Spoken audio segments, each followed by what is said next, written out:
Okay, so I've got my mayonnaise in my blender, and my next step before I blend the two items together is to add a fire roasted red bell pepper. And as you see, this is a whole fire roasted red bell pepper that you can find in a grocery store. This is a canned one.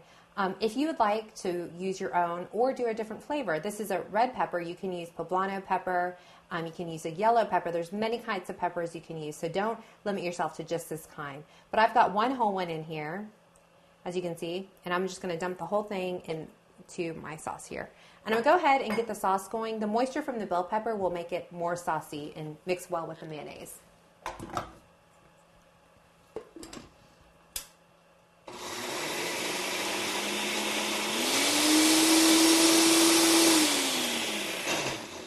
And I'm going to need to help it just a little bit, so let me stir it around.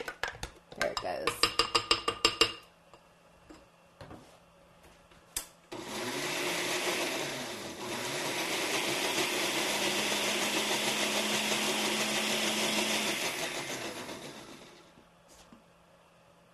Perfect. The sauce is a nice red color, and we're ready to add in the rest of our ingredients.